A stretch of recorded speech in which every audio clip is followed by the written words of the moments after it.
मैं आपको सुनाने जा रहा हूं अपनी मंडली की सदस्य वृषाली जैन की लिखी कहानी उद्धव। भोर के पंछी एक लय सुर में चहक रहे थे। अभी सूरज पूरी तरह से उगा नहीं था। हवा साफ थी। यमुना नदी ऐसी मानो शीशा हो, ऐसी स्वच्छ कि तल दिख जाए। ये मथुरा था।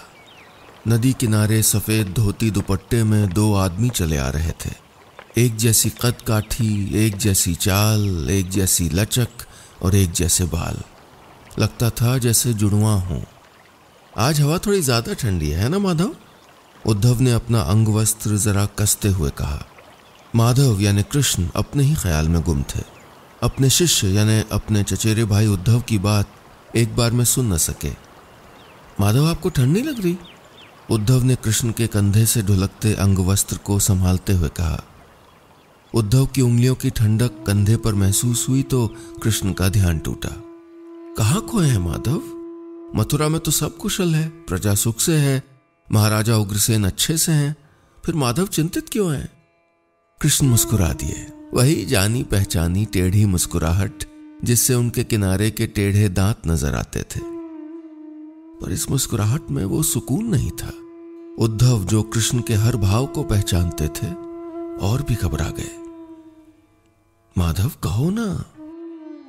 कृष्ण रुके, उद्धव की तरफ मुड़े और बोले, यहां चला तो आया उद्धव।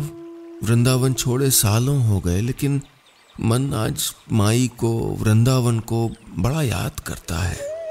माई तो यहां भी है माधव, देवकी माँ। उद्धव पास आते हुए बोले, माई तो वृंदावन में ही है उद्धव। यहां तो देवकी माँ है जिसका मैं माधव हूं।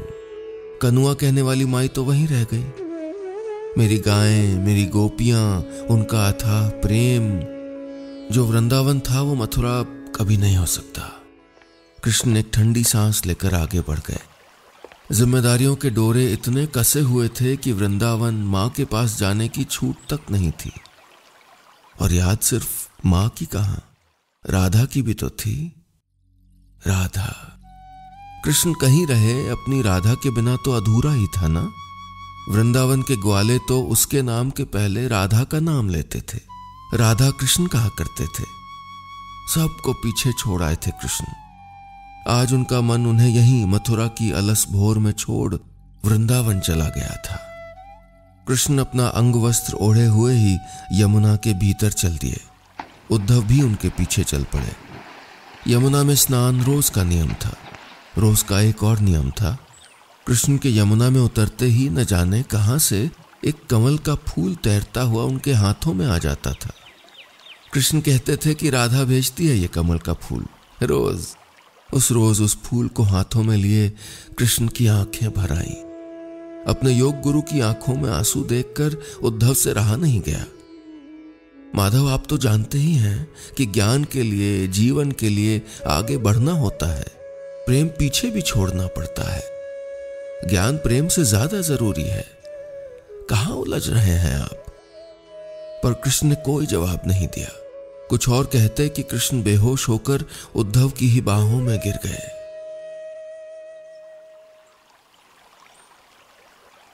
उद्धव ने दोनों हाथों से कृष्ण को कस के थामा। माधव, माधव! उद्धव कृष्ण को किनारे पर लाते हुए बोले। कृष्ण की आंखों से आंसू अब भी बह रहे थे। उद्धव ने कृष्ण का चेहरा उनके अंग वस्त्र से पोंछा, उन्हें रथ में लाए और महल के लिए निकल पड़े। उद्धव दूनी तेजी से खुद रथ चला रहे थे। नगर की सड़कों से गुजरते इस रथ पर सबका ध्यान था। महल पहुंचने तक भी कृष्ण को होश नहीं आया था। बाहर भीड़ इकट्ठी होनी शुरू हो गई थी। मथुरा के महल में हंगामा मच गया। वासुदेव कृष्ण बेहोश हो गए थे। तमाम तरह के वैद्य आचार्य बुलाए गए, काढ़े बनाए गए। सोइयों सेवक इधर उधर दौड़ने लगे। महाराज उग्रसेन पास बैठे सर सहलाते रहे। अपने नाती को अचानक इतना बीमार देखकर बूढ़े महाराज घबरा गए थे। और नाती भी वो जिसने उन्हें अपने ही बेटे की कैद से बचाया था। मथुरा का भविष्य बेहोश पड़ा था। उद्धव लगातार पैर दबा रहे थे। हर तरह के काढ़े, जड़ी बूटी और शिफा देकर देख लिया गया था। वैद्य कहते थे कि वासुदेव पर किसी का असर ही नहीं हो रहा। ऐसा लगता है जैसे किसी गहरी नींद में सोए हैं कृष्ण। महाराज उग्रसेन के पैरों तले की धरती छिन गई। उन्होंने उद्धव को दोनों बाहों से पकड़ा और कहा, तुम तो इस योगेश्वर के शिष्य हो ना?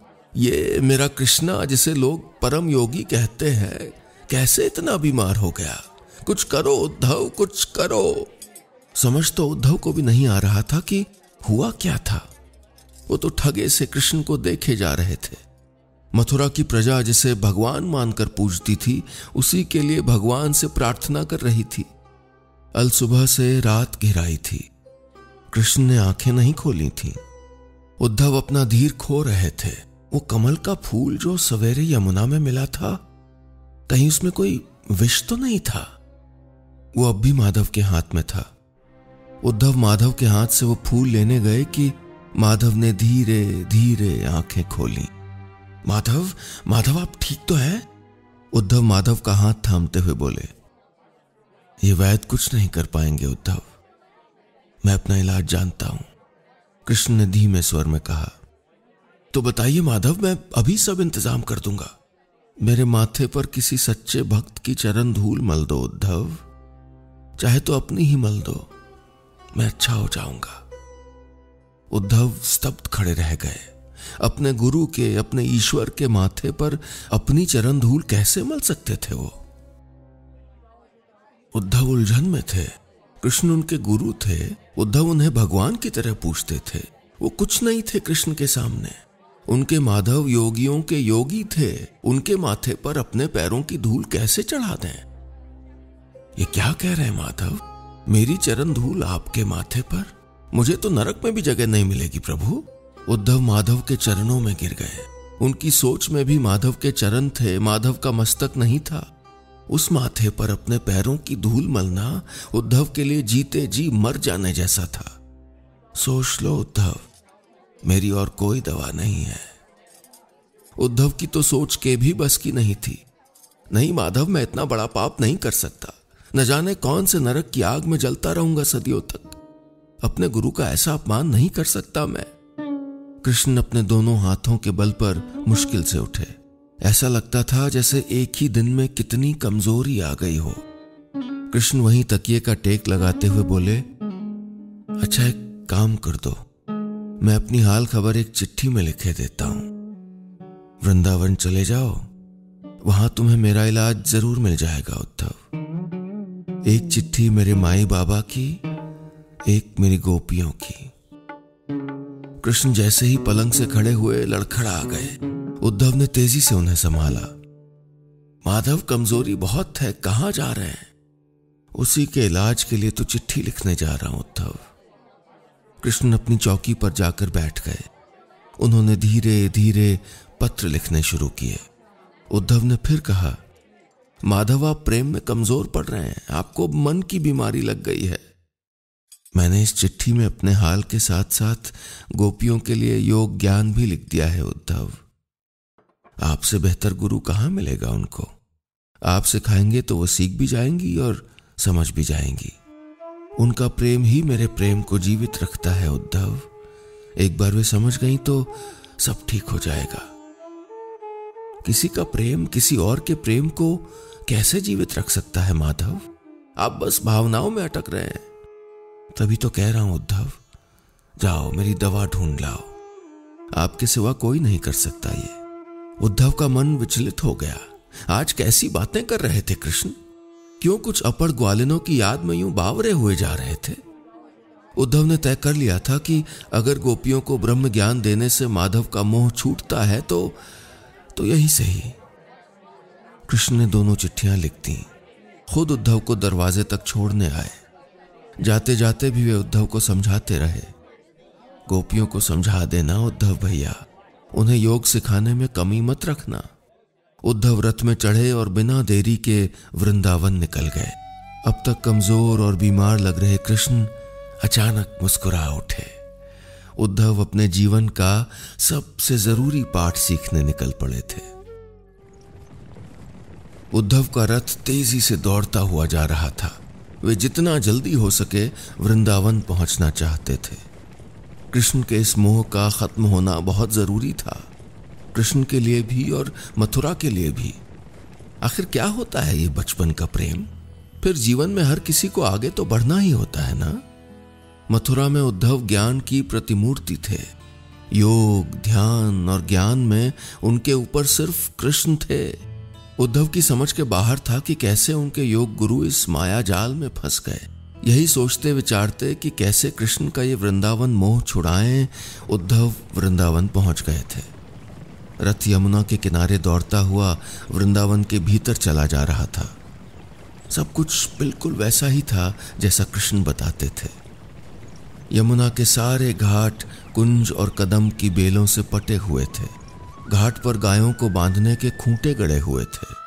मोर चिहुक रहे थे। रास्ते के दोनों ओर बड़े बड़े पेड़ लगे थे। पेड़ों के बीच से चमकता सूरज ढलती दोपहरी का इशारा कर रहा था। यमुना के किनारे खिलते कमल दलों पर पड़ी पानी की बूंदें हीरे जैसी चमक रही थीं। हवा हल्की ठंडी थी। उद्धव ने एक लंबी सांस खींची। वृंदावन की खुशबू जैसे उनके भीतर घर करने लगी थी। वृंदावन है तो वाकई बड़ा सुंदर, उद्धव ने सोचा। अचानक उनका रथ झटके से रुका। रथ के सामने कुछ औरतें खड़ी थीं।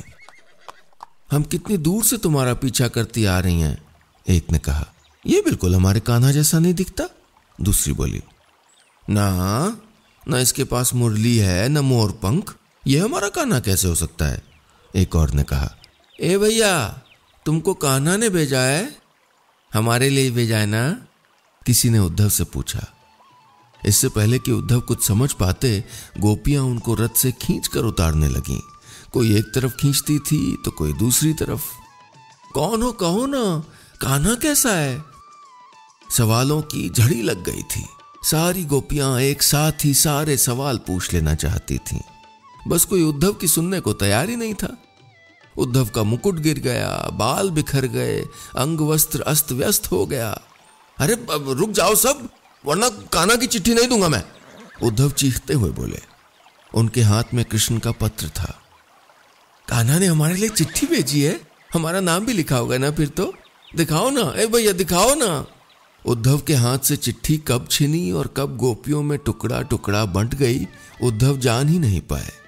अपनी अपनी चिट्ठियों के टुकड़े लिए गोपियां न जाने किन किन कोनों में चली गईं। उद्धव वहीं बीच राह हैरान खड़े थे। ये थी माधव की गोपियां। उद्धव को काटो तो खून नहीं, वो इतने गुस्से में अपने जीवन में कभी नहीं आए थे। उनको रथ से खींचा गया था, धकेला गया था, और तो और माधव के हाथ से लिखे पत्र को इतनी बुरी तरह टुकड़े टुकड़े कर दिया गया था। माधव के हाथ से लिखे योग सूत्रों के लिए बड़े बड़े ऋषि मुनि तरसते थे, और इन गोपियों ने उसको फाड़ने में एक पल नहीं लगाया। और इन गोपियों के लिए बीमार पड़े थे माधव। क्या हो गया था माधव को? मेरी गोपियों को योग सिखाने में कमी मत रखना उद्धव। कृष्ण की कही बातें उद्धव के जहन में घूम गईं। उद्धव हाथ झटकते हुए गोपियों को ढूंढने निकल गए। यमुना के घाट किनारे कई विहार थे, बाग समझ लीजिए। कुंज की बेलों से भरे हुए, गेंदे चमेली से महकते हुए बाग। यहीं मिली थी गोपियां उद्धव को। हर कोई अपनी चिट्ठी का टुकड़ा लिए अपने एक कोने में बैठी थी। कृष्ण के हाथ से लिखी चिट्ठी के टुकड़े गोपियों के आंसुओं से भीग रहे थे। कोई अपने टुकड़े को माथे से लगाता, कोई गले से, तो कोई होठों से। ऐसा लगता था मानो चिट्ठी नहीं मिली, बरसों बाद अपना कान्हा ही मिल गया हो गोपियों को। उद्धव उस बाग के बीचों बीच खड़े थे। कुछ देर बाद सारी गोपियां उद्धव के पास आईं और अपनी अपनी चिट्ठियों के टुकड़े देते हुए बोलीं, लो पढ़ लो, क्या लिखा है कान्हा ने? लिखा है कब आएगा, या कि हमसे कितना प्रेम करता है। उद्धव के हाथ में उस ब्रह्म ज्ञान के टुकड़े थे जो स्वयं योगीश्वर ने लिखा था। उसमें तो कितने अक्षर धुलकर आंसुओं में मिल गए थे, कितनों की मिलावट होठों की लाली में छुप गई थी, और न जाने कितने काजल की कालिख में मिल गए थे। उद्धव ने चिट्ठी के टुकड़े वापस गोपियों की तरफ बढ़ाते हुए कहा, क्या पढ़ूं? ये कोई प्रेम संदेश नहीं था, ये तो जीवन संदेश था। खुद माधव ने तुम लोगों के लिए योग की राह लिखी थी, कैसे ज्ञान से, साधना से तुम इस मोह से छूट जाती। इस विरह के दुख से छूटने का मार्ग फाड़ के फेंक दिया तुम लोगों ने। कान्हा ने हमें खुद को बुलाने का मार्ग बताया था। चिट्ठी में ललिता, चित्रा, सुदेवी किसी का नाम नहीं लिखा। एक गोपी ने रुंधे गले से पूछा। नहीं, उन्होंने किसी का नाम नहीं लिखा था। उन्होंने तो मुझे तुम सबको योग विद्या सिखाने भेजा था, क्योंकि वो जानते हैं कि ज्ञान ही जीवन का असल मूल है। कान्हा ने राधा का भी नाम नहीं लिखा उद्धव जी? ललिता ने बड़ी उम्मीद से पूछा। राधा राधा राधा, कौन है ये राधा? अचानक ही ललिता खड़ी हुई और बोली, आपका ज्ञान अधूरा है उद्धव जी। हर ज्ञान प्रेम के बिना अधूरा है। अगर आप राधा को योग विद्या सीखने के लिए राजी कर लेंगे तो हम सब कान्हा को भुला देंगी। चलिए राधा के पास। उद्धव की मुश्किलें थीं कि खत्म होने का नाम ही नहीं ले रही थीं। उद्धव गोपियों संग घाट पर पहुंच गए थे। राधा का नाम सुनते उन्हें एक अरसा बीत गया था। कृष्ण बिना राधा के नाम के वृंदावन की बात ही नहीं करते थे। कृष्ण कहते थे कि राधा से मिलकर उसके प्रेम से बच पाना असंभव है। उद्धव जानते थे कि प्रेम जीवन में बस एक रुकावट है। वो कृष्ण और गोपियों दोनों के ही जीवन से ये रुकावट निकाल देना चाहते थे। जैसे जैसे उद्धव आगे बढ़ते जाते, उनके रास्ते में सफेद कमल के फूल और ज्यादा दिखने लग जाते। शायद उनके मन का ही वहम था, लेकिन उन्हें कृष्ण की बंसी की धुन भी सुनाई दे रही थी। सारी गोपियां घाट किनारे बनी एक छांच के पास आकर रुक गईं। छांच की सीढ़ियां यमुना में उतरती थीं। वहीं पौड़ियों के पास खंबे से सर टिकाए एक औरत दूर क्षितिज में कुछ ताक रही थी। बड़ी गोल आंखों में काजल की एक सीधी रेखा थी। बालों में लगा गजरा कंधे पर ढलक गया था। गुलाबी रंग की चुनरी और धानी रंग के लहंगे के साथ मेल खाती हरी गुलाबी चूड़ियां पहने वो औरत साक्षात लक्ष्मी का रूप थी। वो साक्षात लक्ष्मी ही होती अगर उनकी आंखें इतनी उदास न होती। ऐसा लगता था मानो सालों के आंसू भरे हों उनमें, लेकिन गिरने को एक भी तैयार न हो। राधा, ये उद्धव हैं। कान्हा ने भेजा इनको हमें योग सिखाने के लिए। कहते हैं योग सीखकर हम कान्हा की विरह के दुख से छूट जाएंगे, ललिता ने कहा। राधा धीरे से घूमी, उद्धव को नजर भर देखा और फिर पलट गई। कान्हा को मेरे कमल के फूल रोज मिल जाते हैं ना उद्धव जी? उद्धव दो पल को तो कुछ बोल ही नहीं पाए। फिर बोले, पूरे वृंदावन को दुख में क्यों डुबो रखा है? कान्हा नहीं लौटेंगे। राधा बोली, हमें कोई दुख नहीं है। लौटते वो हैं उद्धव जी जो कहीं जाते हैं। कान्हा कहीं नहीं गए। जो साथ हो उसको भुलाएं कैसे? कान्हा यहां कहां है? उद्धव ने पूछा। ध्यान से देखिए ना उद्धव जी, वो हर जगह हैं। अभी यहां मेरे साथ भी हैं। राधा का जीवित होना ही इस बात का प्रमाण है कि कृष्ण उसके साथ हैं। सच्चे प्रेमी कभी अलग कहां होते हैं? ध्यान से देखो उद्धव जी, आपको कान्हा नहीं दिखते? उद्धव के पास कोई जवाब नहीं था। उन्हें खुद बंसी की धुन सुनाई पड़ रही थी। वृंदावन में चलने वाली हवा भी जैसे कृष्ण का नाम पुकारती थी। उद्धव ने फिर राधा की ओर देखा। राधा की आंखें भरी हुई थीं, पर आंसू छलक नहीं रहे थे। उद्धव जी, ये यमुना, ये कुंज की बेलें, ये तो नहीं बताती कान्हा कब आएगा। तुम ही बता दो, मेरा श्याम कब आएगा? वो तो रोने से भी मना कर गया था। मैं सारे आंसू उसके आने के लिए संजो के बैठी हूं। उद्धव अपने चरणों पर गिर गए। वो क्या सिखाते राधा को, इन गोपियों को त्याग, योग और समर्पण। ये तो खुद समर्पण की मूर्तियां थीं। कोई ऋषि मुनि भी अपने ईश्वर के प्रति क्या समर्पण रखता जैसा राधा का था। उद्धव समझ गए थे कि उनको वृंदावन क्यों भेजा गया था। उनके गुरु ने उनको सिखा दिया था, योग से ज्ञान तो साधा जा सकता था, लेकिन जीवन का रस प्रेम था। उद्धव इसके बाद महीनों वृंदावन रहे। योगीश्वर कृष्ण के परम योगी शिष्य ने राधा कृष्ण के प्रेम का जोग ले लिया था।